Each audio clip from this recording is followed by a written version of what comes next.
del Club de Congresos y Cines de la Cátedra de Obligaciones del profesor Jorge Beltrán, y en esta oportunidad pues me encargaré de moderar la presente exposición sobre las obligaciones plurisubjetivas, que estará a cargo de Christopher Fernández Cavero, estudiante de quinto año de la carrera de Derecho de la Universidad Nacional Mayor de San Marcos, miembro principal del taller de investigación de Derecho Administrativo TIDA, asistente de cátedra en los cursos de Derecho Civil 1 y Derecho Civil 3, practicante preprofesional en el estudio Carlos Soto y Asociados. Bien, a tener en cuenta es que iniciaremos con la exposición, y si es que tienen preguntas la pueden ir dejándoles en el chat del Meet y serán respondidas al finalizarla. Esto para mantener un orden, ¿sí? Ahora, como sabemos, las obligaciones de manera general se pueden entender como este vínculo jurídico que existe entre un acreedor y un deudor, ¿no? En donde se hace exigible pues el cumplimiento de la obligación mediante un dar, un hacer. Pero esta clasificación, que es por su naturaleza, no es la única, sino que existen otras como las pluriobjetivas y las plurisubjetivas, que en realidad es el tema al cual se va a tratar hoy, por lo que nos hemos reunido, ¿no? Puedes comenzar, Christopher.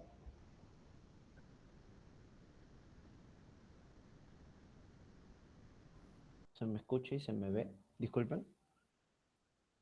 Se escucha un poco bajito su audio. ¿Se me escucha ahora?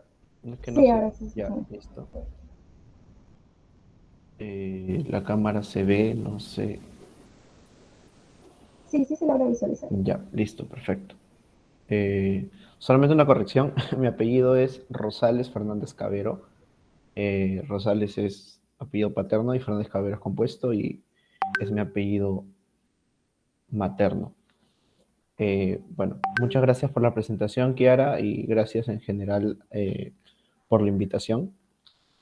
Sé que esto está dirigido más que todo para una cátedra en específico, pero al final del día, eh, justamente la invitación es lo importante acá, ¿no? Gracias por tenerme esa consideración. Ahora sí, podemos comenzar, ¿no? Ya, perfecto. Gracias por la breve introducción que hiciste, Kiara, porque justamente vamos a tener que entablar cuál es el marco en el que estamos, o vamos a tratar de justamente introducir este tema que en principio no nos trae mucho debate, pero es un tema interesante porque, bueno, sí está recogido en la legislación, ¿no? En el código. Respecto a qué es o cómo funcionan las obligaciones, voy a intentar ser un poco básico porque también acá hay unos chicos de la sección de personas que apoyo, si mal no me equivoco. Básicamente los sujetos que eh, forman la relación jurídico obligatoria son dos: el acreedor y el deudor. El acreedor es quien es el titular de la situación jurídica de ventaja activa del crédito, y el deudor, por en cambio, tiene la situación jurídica de desventaja de débito. Es decir, crédito va a recibir algo, débito debe darle algo, ¿no? Esto teniendo en medio la prestación, que justamente vamos a entrar a hablar sobre ello después. Si bien algunos dicen, por ejemplo, en una compraventa, ¿cómo funciona este esquema? Porque obviamente quien da la casa o el bien inmueble en general sería el acreedor, y a cambio le das un deudor. Es porque no es que una obligación puede funcionar de una sola manera, dar algo a otro, pero lo común y lo que pasa usualmente es, cuando es un intercambio, son obligaciones de ambos lados, ¿no?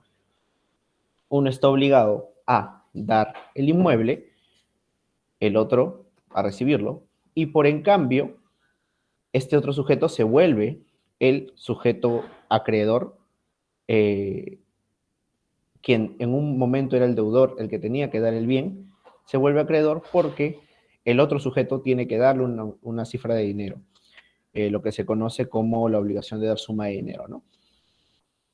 Y así es como funcionan básicamente las obligaciones, y en general podemos ejemplificar muchas más, ¿no? Aquí es importante que tengamos en cuenta esos tres conceptos: el acreedor, el deudor y la prestación, justamente, ¿no? En la legislación se habla usualmente que el deudor tiene lo que se conoce como la favor debitoris, que es una forma que la legislación le da de que el deudor tenga cierto estado de elección. ¿En qué sentido? Y lo abordaremos después. Por ejemplo, si es que tiene la obligación de hacer A o B, el deudor es quien decide hacer A o B y la obligación será saldada. Este es el esquema en derecho civil y no rompe justamente el mismo esquema que nos dice que ambas partes son iguales. No se le está dando a la parte deudora una parte por encima de la acreedora, no, sino que justamente este favor, como dice su nombre, es para que, bueno, justamente las obligaciones se intenten cumplir, ¿no? Cosa que quizá algunos dicen que no sucede con las contrataciones públicas, porque ahí es el Estado que, que justamente al contratar no está en una situación equiparable en teoría. Hay otra doctrina que dice que sí, que funciona igual que un esquema civil, pero ya ese es otro tema discutible. En cuanto a la prestación, clásicamente se dividen las obligaciones en tres tipos: obligación de dar, obligación de hacer y obligación de no hacer.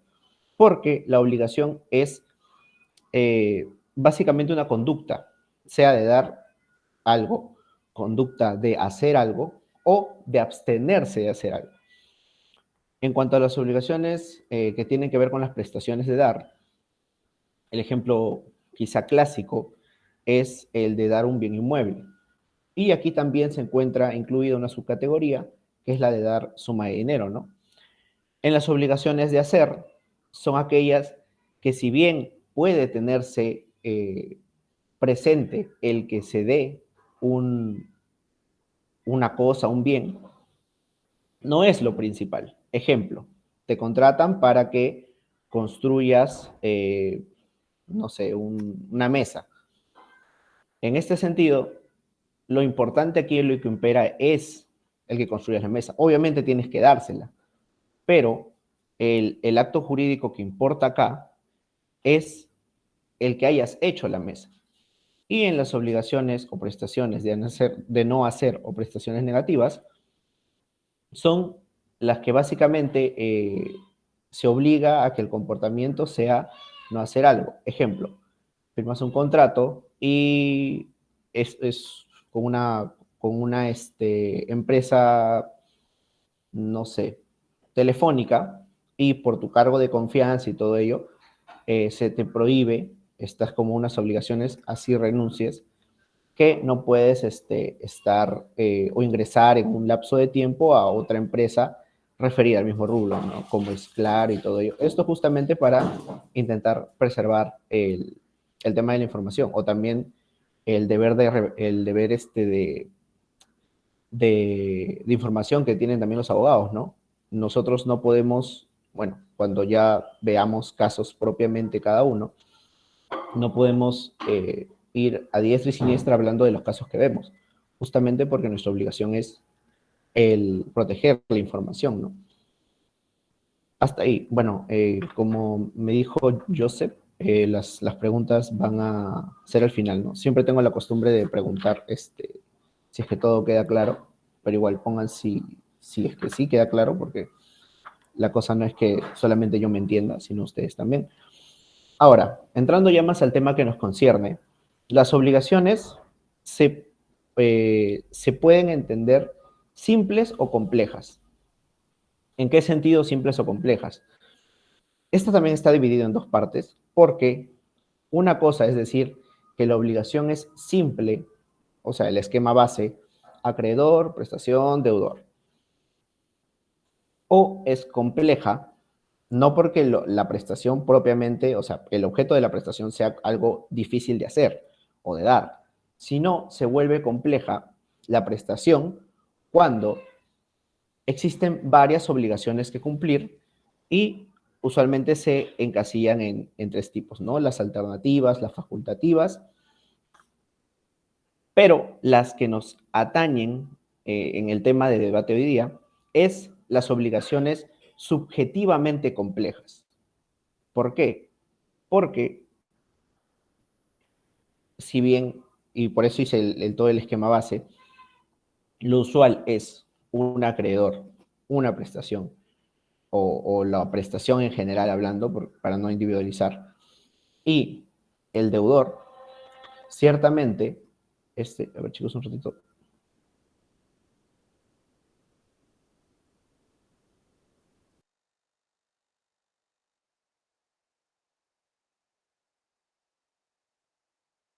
Sí, chicos, se me ve.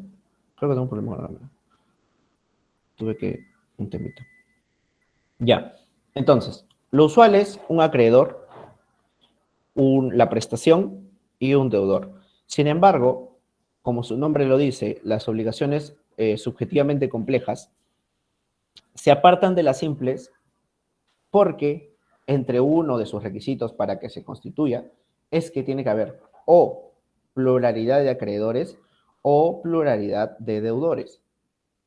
Esto ciertamente en caso de incumplimiento, porque si bien uno pacta la obligación pensando en que se va a dar, si no, no la pactarías, usualmente o muchas veces pasa que alguna de las partes incumplen, ¿no? Y algunas, por la cantidad, por el monto o por la necesidad de cada parte de satisfacer su interés al constituir esta obligación, sea el pago o sea el que se nos dé o se haga algo.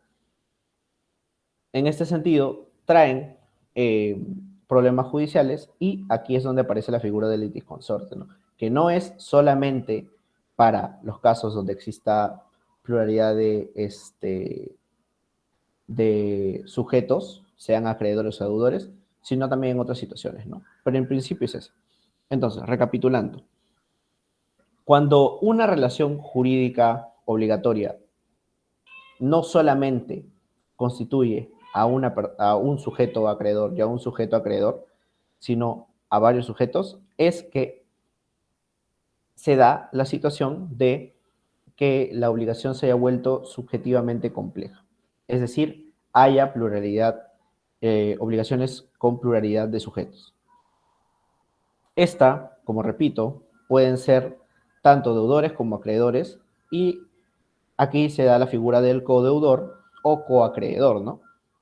Que en sí crean situaciones jurídicas que cada persona, a pesar de tener intereses particulares, tienen un fin en sí mismas, que es que se cumpla la obligación.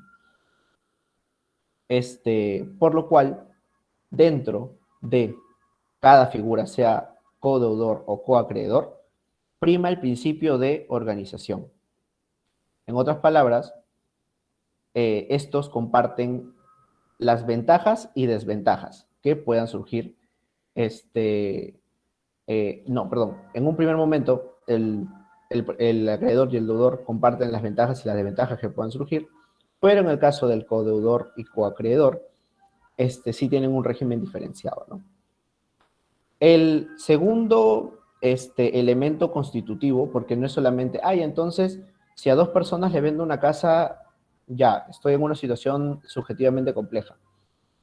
En principio no, sino que otro requisito que se tiene que cumplir es que a ambos sujetos le corresponda una sola prestación.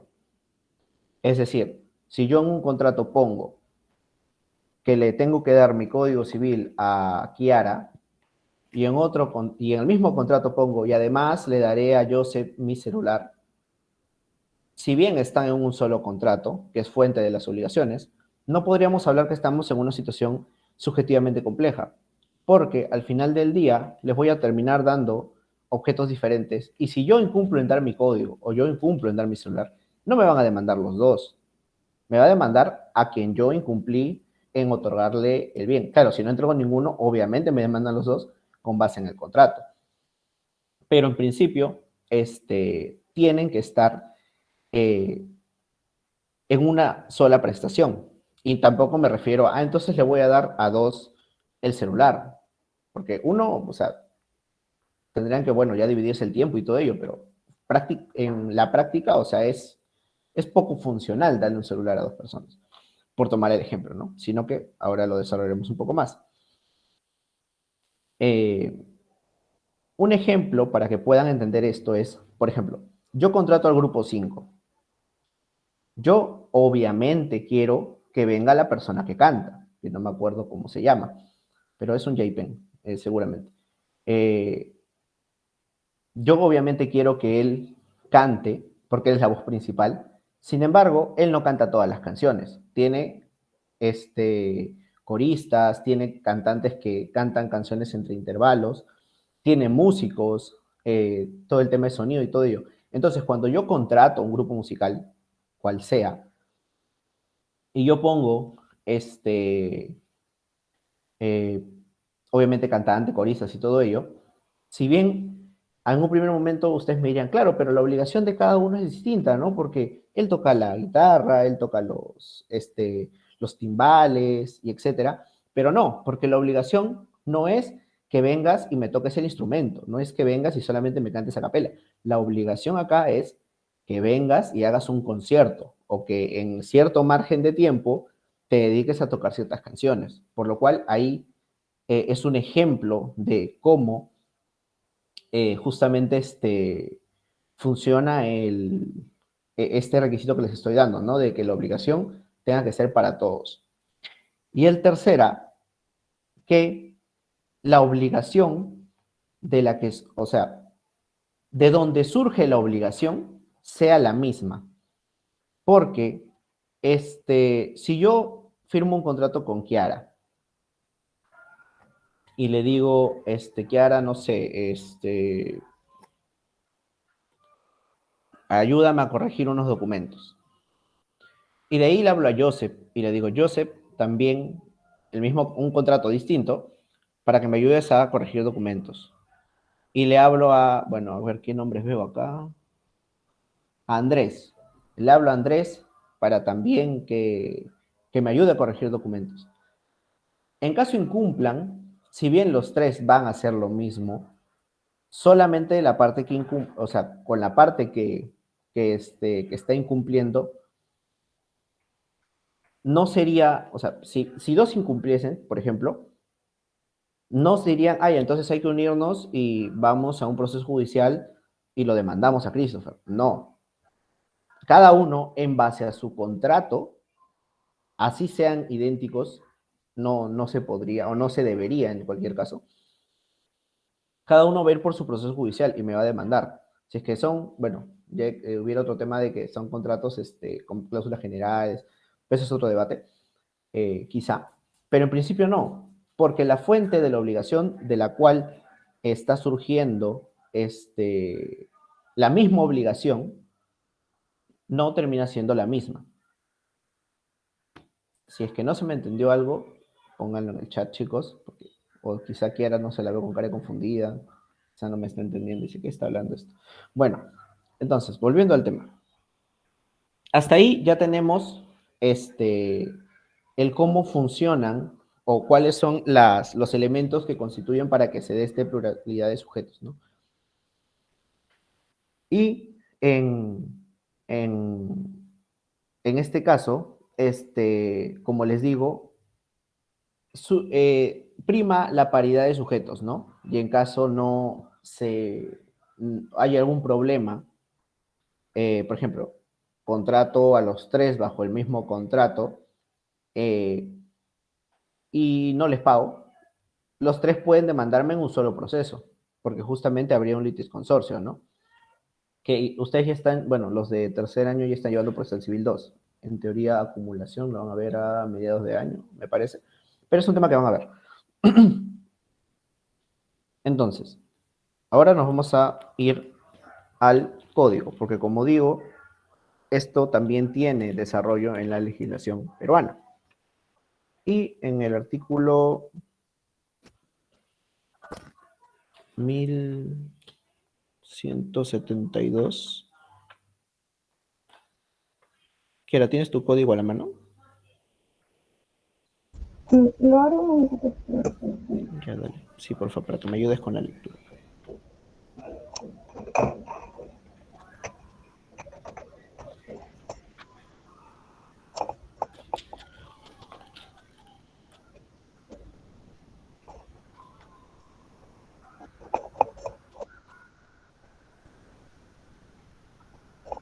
1172, ¿verdad? Ujú. Ya, división de deudas y créditos, obligaciones divisibles e indivisibles. Sí, prestación divisible. Sí. Ya. Artículo 1172, deudas, división de deudas y créditos. Si son varios los acreedores o los deudores de una prestación divisible y la obligación no es solidaria, cada uno de los acreedores solo puede pedir la satisfacción de la parte del crédito que le corresponde, en tanto que cada uno de los deudores únicamente se encuentra obligado a pagar su parte de la deuda. Ya. Muchas gracias. Tenga ahí tu código igual, porque Sí, sí. pues le voy a leer alguno más. A ver, ¿por qué he hecho leer este artículo, no? Existen tipologías por las cuales justamente se desarrollan o se diferencian este tipo de obligaciones, ¿no? No es que todos, entonces todas son lo mismo, no. Sino también que aquí entran a tallar otras aristas, como es el caso, las obligaciones con que las prestaciones sean divisibles o indivisibles. Esa sería la primera. En este caso, el artículo 1172 nos habla de una situación de una obligación subjetivamente compleja porque nos dice si son varios los acreedores o los deudores, justamente lo que les decía, de una prestación divisible y la obligación no es solidaria, cada uno de los acreedores solo puede pedir la satisfacción de la parte del crédito que le corresponde, en tanto que cada uno de los deudores únicamente se encuentra obligado a pagar su parte de la deuda. Esto porque es sencillo, ¿no? Por ejemplo, Kiara, Joseph y Grace, que son, siempre voy a decir los tres nombres que me aparezcan arriba.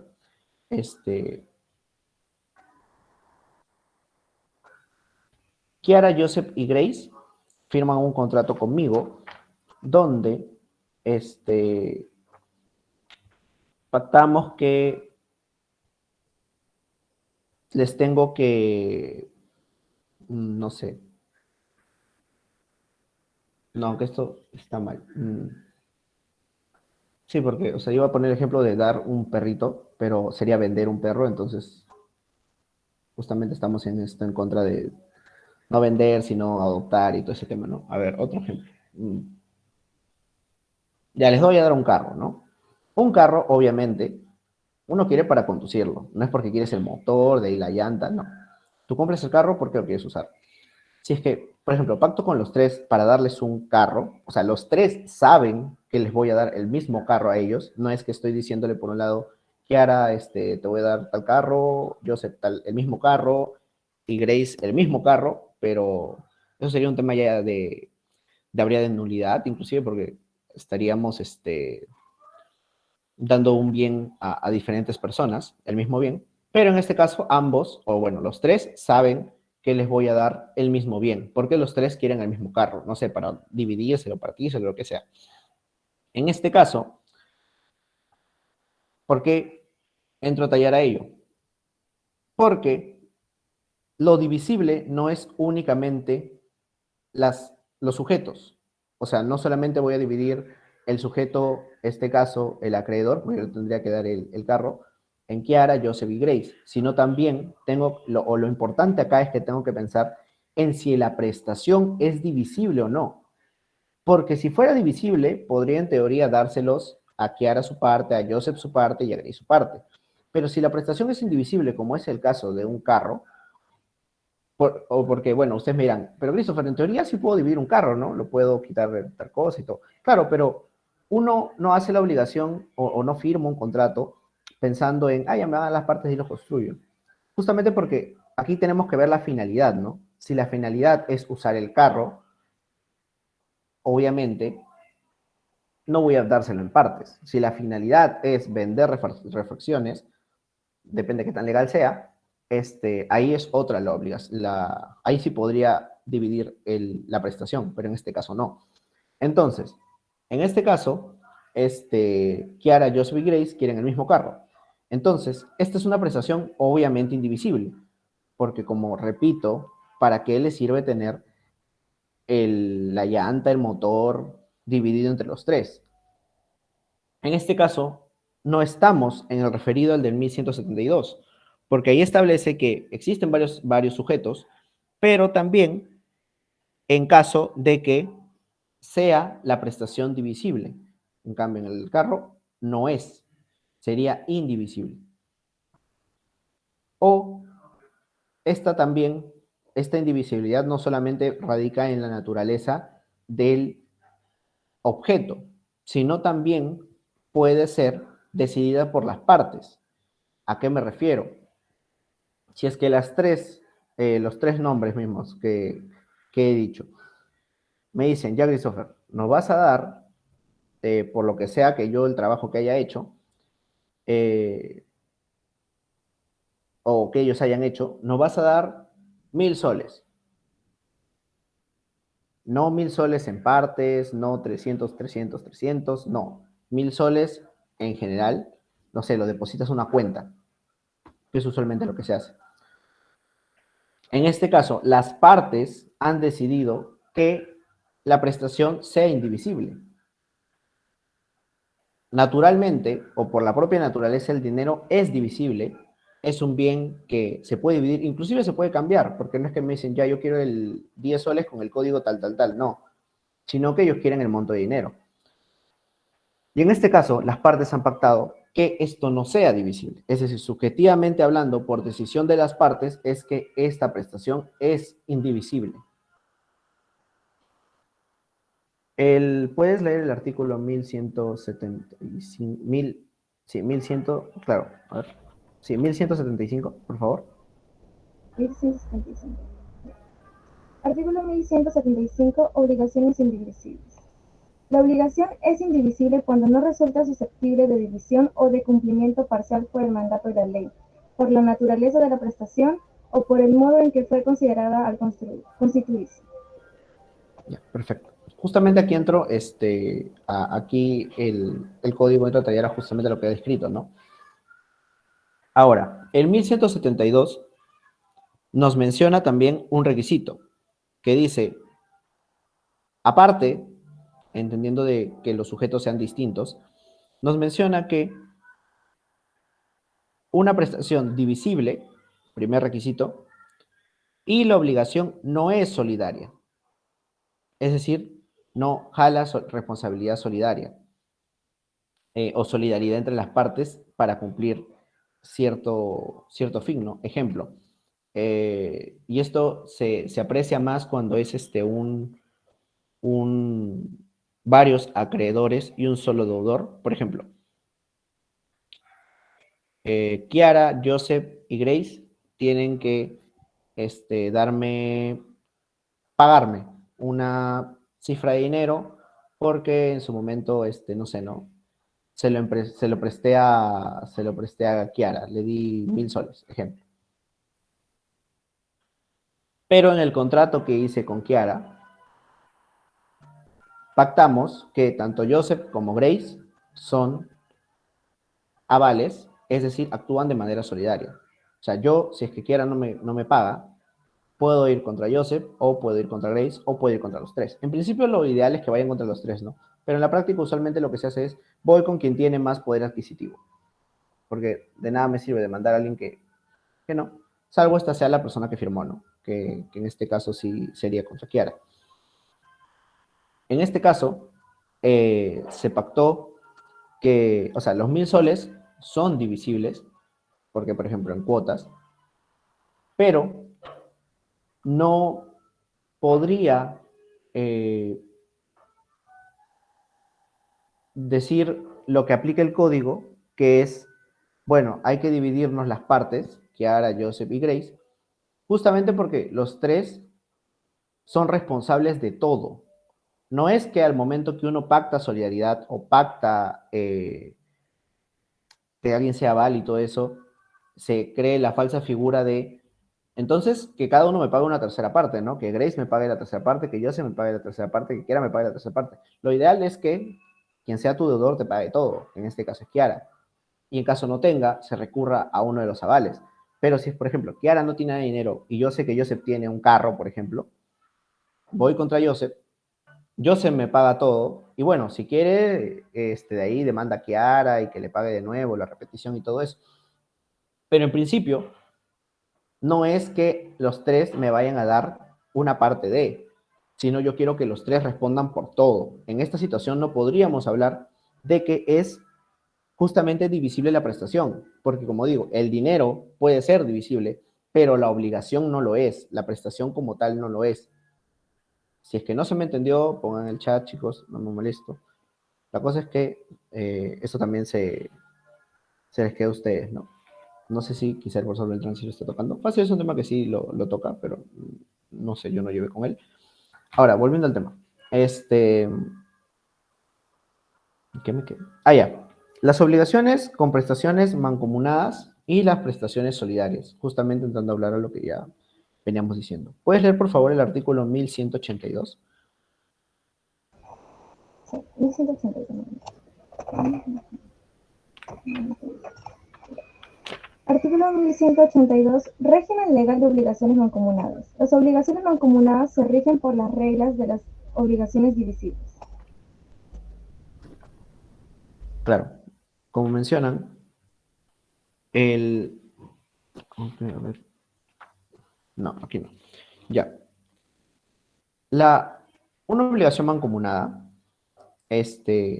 sea que es mancomunada porque la ley lo dice, o sea que es mancomunada porque el título del contrato lo dice, implica que hay un fraccionamiento de justamente la prestación de acuerdo a las partes o los sujetos que existan en uno de los lados, ¿no? Usualmente es el acreedor. Eh, Sin embargo, ustedes dirán, bueno, si es una obligación, se fracciona en base a ley o en base al contrato y también tiene como presupuesto el que existan varias partes, o sea, varios sujetos en una de las partes, varios acreedores o varios deudores, entonces me estás hablando de una obligación divisible o una prestación divisible. Porque, recapitulando, uno pensaría que es lo mismo.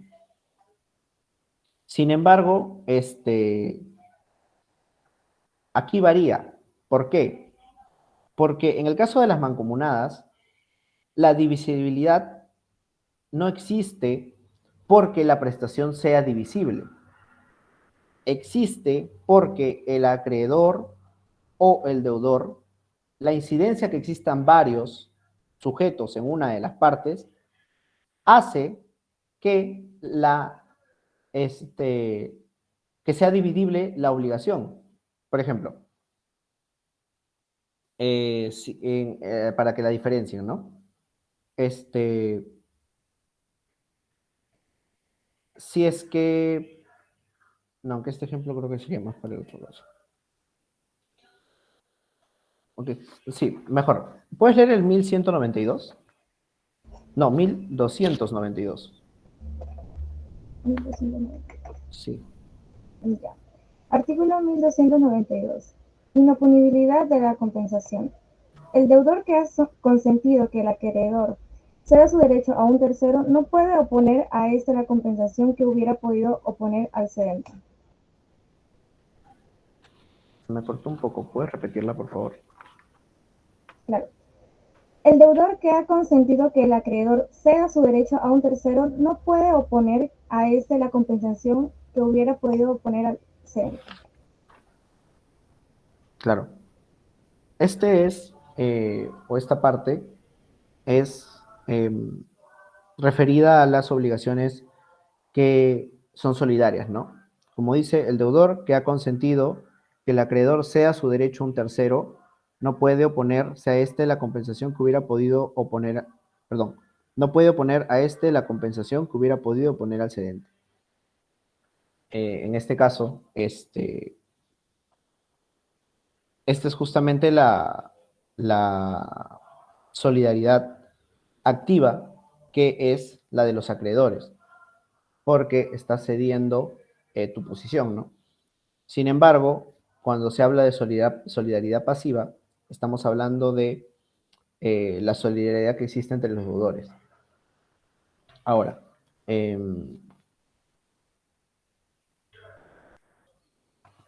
está. Ejemplo de la solidaridad es justamente el que mencionaba de los... firmo un contrato con Kiara y el ejemplo que usualmente se hace, esto más con bancos, es el que si es que el monto es fuerte y no demuestras que puedes pagarlo y tampoco tienes bienes, porque usualmente el esquema es, bueno, no tienes ingresos o tu historial crediticio no te ayuda, tienes una casa, puedes hipotecarla. La hipotecamos y en base a esto, ¿no? O me pones una garantía sobre la casa, etcétera. O auto, lo que sea, bienes que sean posibles de hipoteca. En este caso, si es que no existiera tampoco, usualmente, o bueno, en sí, en situaciones un poco excepcionales, dicen ya, entonces trae a alguien que garantice tu deuda. Porque al final del día, si yo te estoy dando dinero, te estoy dando un crédito, no quiero perder. No soy beneficencia tampoco. Entonces, en este caso, Kiara conoce a Joseph y Joseph si tiene bienes, Kiara le jura que le va a pagar, si es que, o va a pagarme a mí, si es que incumpliera. Y en este caso, Kiara trae a Joseph y dice, bueno, en caso no pagase yo, Joseph va a responder, ¿no? Y ya. Al final del día, si es que me deben 1.000 soles y Kiara no me paga, yo voy contra Joseph porque tiene más dinero, supuestamente. O en el ejemplo, no sé si en la realidad funciona así. No los conozco personalmente a ninguno, pero en este caso, lo que quiero al final del día es que este conjunto de personas me pague. Es decir, que se cumpla la obligación, nada más. A pesar de existir varias partes en la parte acreedora, en la parte deudora, que es justamente una situación de pluralidad de sujetos en una obligación. El esquema o lo que importa acá, más que existan varios acreedores, o las razones por las que estuvieron como acreedores, lo que importa acá es, entonces ellos me lo pagan dividido, que sería un tema de mancomunada, pero como les he dicho, no estamos en una situación de mancomunada, sino en una situación de solidaridad. Y por eso la contraposición. Porque mientras en la mancomunada la división o el fraccionamiento se da porque el contrato lo previó, porque la ley lo previó, en la solidaria no hay propiamente un fraccionamiento. Internamente ellos pueden pactar y decir, ya mira, yo le dice a Kiara, yo sé que no tienes para pagar, te voy a pagar y de ahí tú me pagas. Pero, o sea, paga hasta este punto y yo pago el otro. Se han dividido ellos la prestación, porque ellos han querido dividírsela. Pero en principio, a mí no me importa la relación que ellos puedan tener, o sea, de acreedor y deudor, por si acaso. Sino, a mí me importa mi vínculo obligacional, porque si ellos dos pactan, es otra obligación, es otro contrato. Y aquí ya no habría pluralidad de sujetos, porque en lo suyo solamente son dos, acreedor y deudor.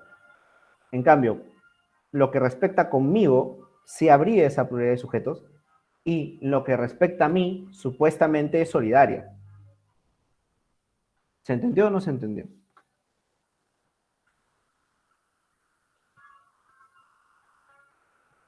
Pongan sí en el chat, donde se eche. O, o Kiara, siente la cabeza, no sé. Ahora, yéndonos un poco a un tema ya más práctico, que también he intentado desarrollarlo, porque si al final del día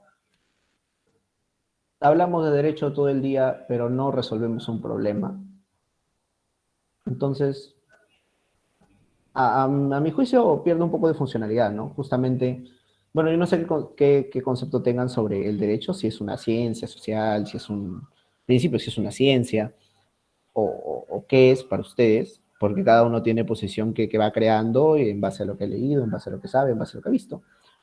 Pero el derecho tiene que verse plasmado en algo, ¿no? Quizá la parte más eh, recurrente son, lo mencionaba al inicio, respecto al incumplimiento de, bueno, la divisibilidad y la indivisibilidad en caso una de las partes incumpla, porque, como les dije, ¿no? Si es que yo le debo, tengo que dar un bien que es posible de división, que se ha pactado con una división, este, o sea, que sea posible el que yo pueda dividirla con Kiara, con Joseph, con Grace.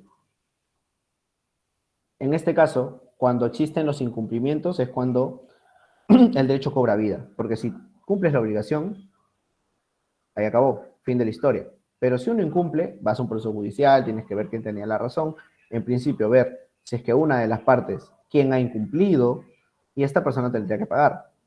Pero este tema es importante, aparte de para poder hacer el proceso más célere y por economía procesal, porque te sale mucho más caro, porque bueno, un proceso no es barato precisamente en tiempo, en aranceles y en pagar el abogado.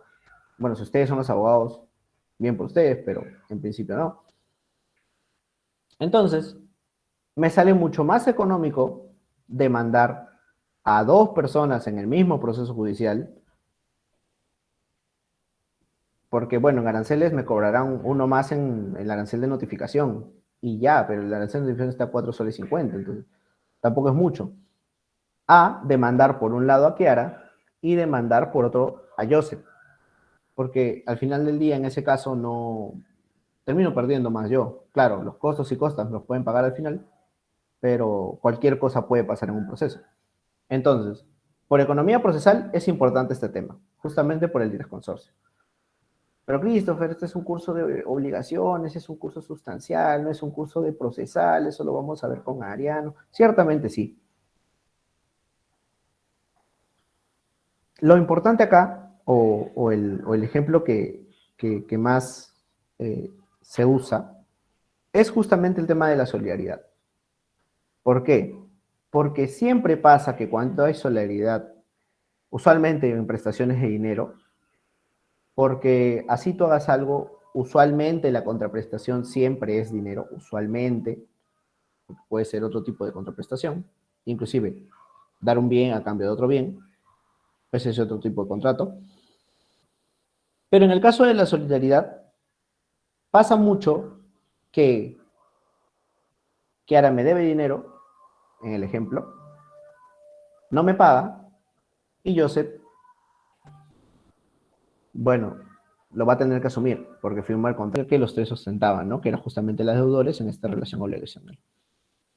Hasta ahí. Bueno, muchas gracias a los que estuvieron. Creo que hay algunos de la sección de personas. Y principalmente gracias por la invitación. Disculpen lo último, se me bloqueó la mente un poco por el tema de que no recordaba el artículo. Y creo, no sé si se notó, creo que sí. Bueno, yo lo anoté, así que supongo que ustedes también. Se me bloqueó un poco ahí.